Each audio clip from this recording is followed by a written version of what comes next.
Assalamualaikum warahmatullahi wabarakatuh. Hai teman-teman semuanya, sahabat Tridesen. Pada kesempatan kali ini saya akan bahas penyebab tembok retak. Nah, memang banyak sekali faktor penyebab tembok rusak atau retak. Ada 7 kurang lebih. Baik, yang pertama, faktor lokasi. Maksudnya kondisi tanah di mana suatu bangunan berdiri. Sebagai contoh, bangunan berdiri daerah pesawahan dengan tekstur tanah yang basah seperti bekas sawah atau rawa, maka akan jadi lebih mudah retak. Nah, sebaliknya bangunan yang berdiri di tanah kering mempunyai kemungkinan yang lebih kecil untuk retak pada bagian temboknya. Nah, ini untuk faktor lokasi. Kemudian selanjutnya, yang kedua, kualitas dinding yang rendah. Ketika membangun sebuah rumah, terdapat banyak sekali pilihan material. Contohnya dinding yang bisa digunakan, contohnya rumah yang dibuat dengan menggunakan bata merah umumnya memiliki kualitas dinding yang lebih baik dibandingkan dengan hebel, dan ini bisa mempengaruhi ketahanannya terhadap keretakan. Jadi kualitas dinding bata merah lebih baik daripada hebel. Yang ketiga, gempa bumi.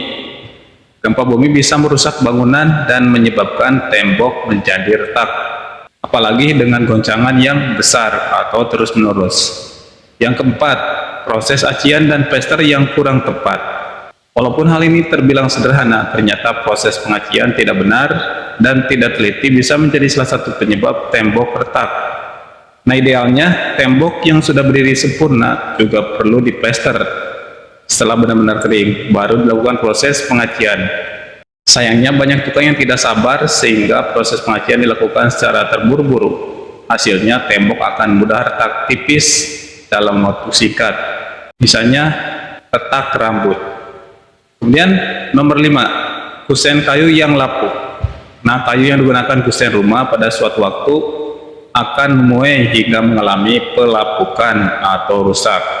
Jika kusen yang terbuat dari kayu sudah mulai memuai atau pelapukan, maka bisa dipastikan bahwa tembok di sekitarnya akan terpengaruh.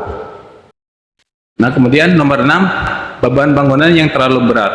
Nah, banyak sekali pemilik rumah secara sembarangan renovasi rumah tinggalnya dari 1 tingkat menjadi 2 tingkat tanpa adanya perhitungan yang baik. Nah, meningkatkan rumah secara otomatis akan membuat beban dari tembok menjadi meningkat. Kemudian yang ketujuh, campuran material bangunan yang tidak sesuai perhitungan. Nah, sederhananya begini, perbandingan semen dan pasir. Kalau yang benar harus mengikuti AHSP.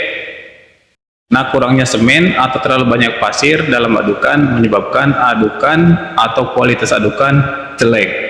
Nah, apabila dalam pencampuran dan penggunaan material bangunan dilakukan secara sembarangan dan tidak sesuai perhitungan, maka otomatis tembok bisa menjadi mudah untuk retak.